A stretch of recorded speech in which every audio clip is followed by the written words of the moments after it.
Picture this, you're at the doctor's office explaining your symptoms, and before you get your diagnosis, your physician leaves the room.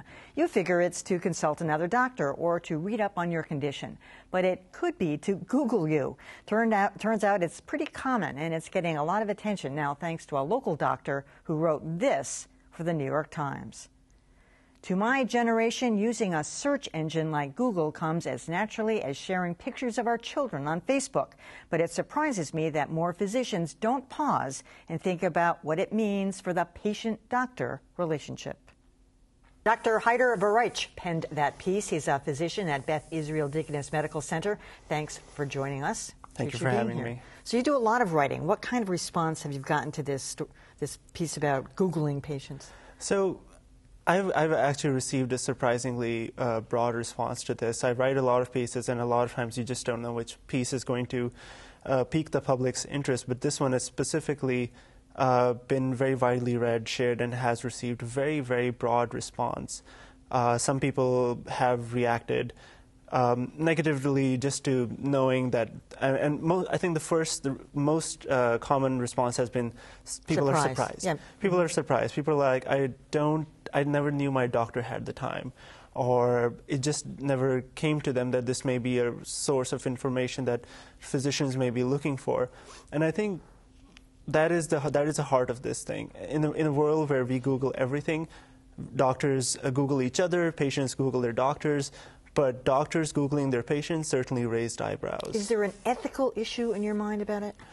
I think that there is definitely an ethical issue involved here, which is why this piece has received a lot of interest. Some people will argue that if there's information available on Google, it's public information, and if you use it only for the benefit of the patient and you don't reveal it to anyone as physicians are required to under privacy laws, then it might be okay to use that as a source of information.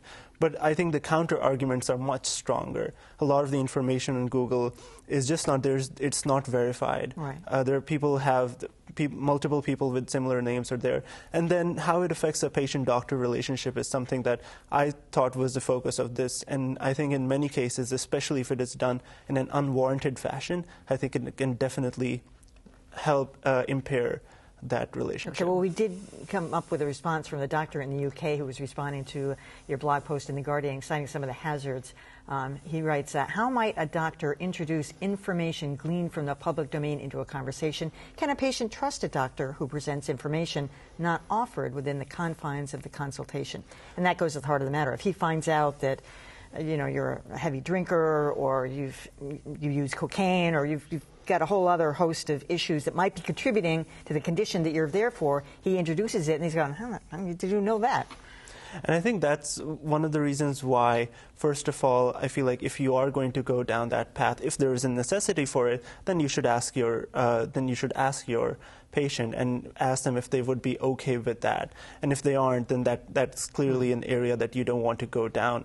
But I definitely agree that the most important thing when you do Google a patient is to have a very clear sense of, all right, why am I doing this? What is the reason that I want this information? And is there any other source that I can use before I go down this route? Can I find this information in the electronic medical record? Or best yet, can I ask the patient? Right. And if those are exhausted, only then should this be even considered. But I mean, a lot of doctors schedule their appointments 10 minutes one after another. This could also be a time saver.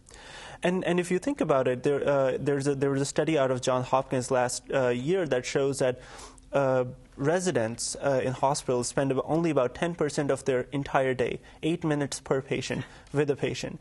Most of their time is actually spent in front of a computer screen, and Google is always a click away. So that is why I worry that because of the ease of access, this is a practice that might actually increase. Very tempting. All right. Great issue, though. Dr. Veraich, thanks for your time.